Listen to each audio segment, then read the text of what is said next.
Imagine you enter a strange room where a computer tells you that hidden somewhere in the building is a cube. Then it asks you, what does the cube contain? Most of us would recognize this to be a futile question. The cube could be large or small. It could be a solid block or a vacuum chamber of nothing but sparse particles of gas.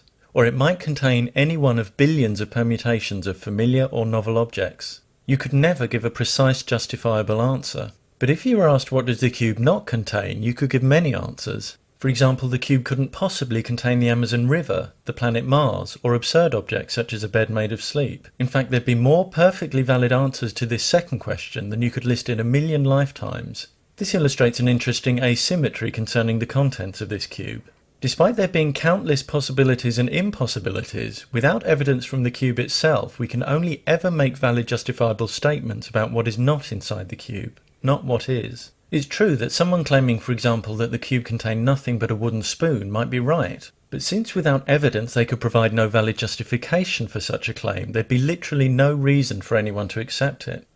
What if we were talking about a realm of existence independent of our universe, that like the concealed cube was physically inaccessible to us? Would things be different?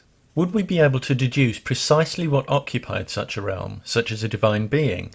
No, there's the same asymmetry as before. Countless kinds of being might exist independently of our universe. Countless logically impossible beings cannot. But while we can list many kinds of being that can't exist there because they violate logic, we can't list those, if any, that do.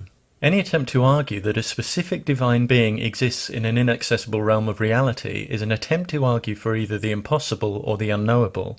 Logic alone can refute impossible beings, but it can't show that possible beings actually exist without evidence. If you can't at some point provide measurable, verifiable evidence for the specific being you claim exists, all the argument in the world won't establish your claim as fact. This is one reason why as soon as anyone claims they have a logical argument that requires the existence of one personal creator of our universe, we know it'll be fallacious because they failed at a basic level to understand what's required to establish such an existence claim.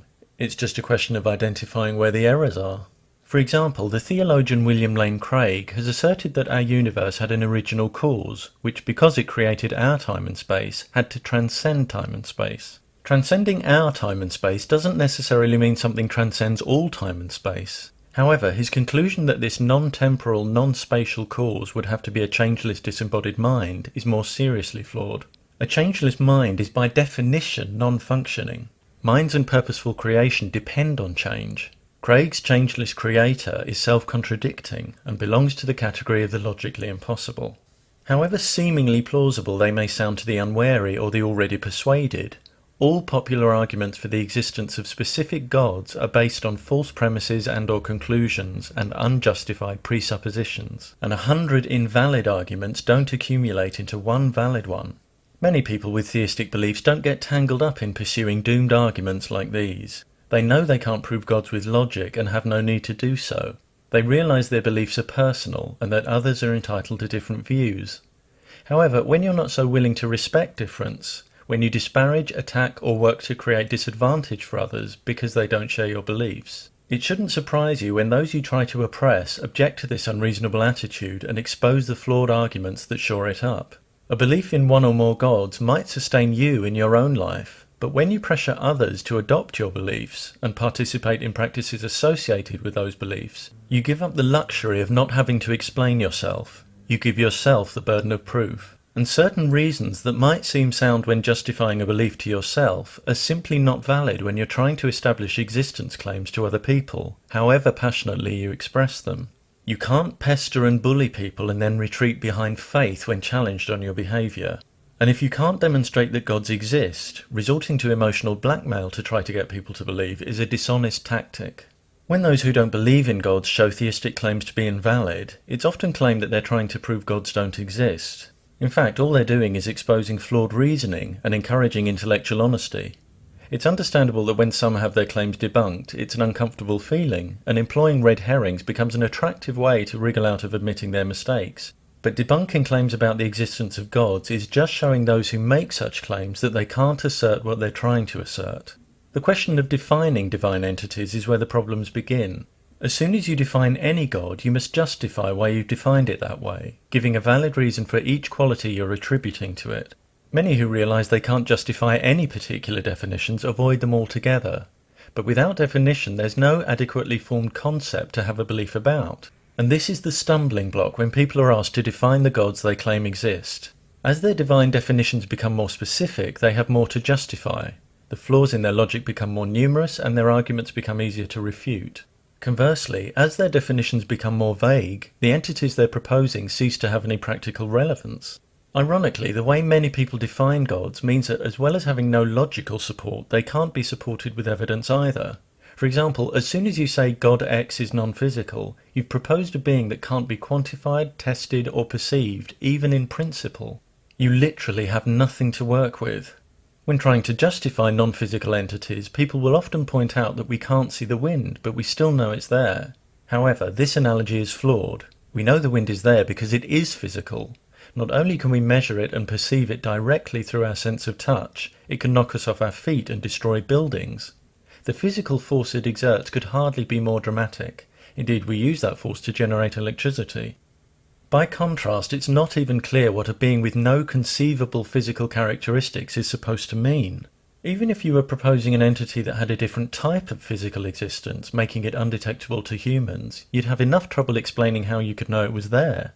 Many claim that the existence of particular gods can be demonstrated, that their powers can be manifested physically, and that these physical manifestations count as evidence. But even if we were to witness an event that genuinely challenged our understanding, that wouldn't justify inferring any specific divine agency.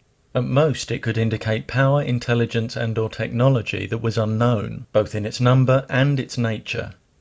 Imagine a group of people unfamiliar with electronic technology being duped into watching a carefully staged CGI animation of a man turning into a lion. If they thought they'd just seen evidence of divine magic, we'd know that conclusion was false and due entirely to an illusion of technology beyond their experience. Likewise, if you were to see something genuinely jaw-dropping like stars spelling out words in the sky, you'd have no basis for drawing any reliable conclusions about the specific causes of what you were witnessing. You could be having your brain expertly controlled by aliens. You could be having a psychotic break from reality. We already know that brains can conjure up richly detailed worlds when we dream, and that their dysfunction can cause us to hallucinate. If some kind of intelligence was responsible, anything with the ability to manipulate physical matter or our perceptions to that extent could easily disguise itself, so we could never be sure of its identity. With such fallible brains and such limited technology, a spectacle like this would simply be beyond the scale of what we could apprehend or investigate. Could life forms of vastly greater intelligence and power exist beyond the current reach of our perception and technology? Certainly. But even if we were ever to find evidence of greater intelligence, that would still not constitute evidence of specific gods. Even if some kind of intelligence initiated the existence of our universe, there's nothing to say what the nature of that intelligence was. Whether it was a single rather than a collective intelligence, whether or not part of that intelligence remains interested in the universe, let alone the affairs of humans, whether or not that intelligence is aware of our tiny planet, let alone capable of communicating with its inhabitants, or even whether or not that intelligence still exists. When you impartially review a factual claim that, for example, one divine universe creator currently monitors and judges every human life, the layers of unjustified assumption needed to make such a claim become starkly apparent. One would be no less justified in proposing a race of aliens that created our universe with an advanced machine and annihilated themselves in the process. As soon as you propose any specific being, the nature of whose existence can't be reliably examined and quantified, even in principle, you're talking about a non-scientific concept that's insupportable by either logic or evidence. Without logic or evidence at your disposal, you have no grounds for demanding that anyone agrees with you. You certainly have no grounds for bullying and ostracizing them when they don't. But if that's the way you deal with independent thought, your fallacious arguments will continue to be exposed until you grow out of your need for everyone to subscribe to your faith-based ideas.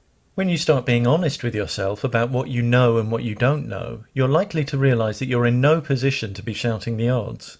And when you understand that it's behavior that has the practical impact on our lives, you may realize that it's not whether we believe in gods, but how we treat each other that says the most about our character. If you attack, condemn, or use emotional blackmail on people because they don't share your belief in one or more gods, you're invited to consider what that says about you and how it squares with the values you claim to embrace.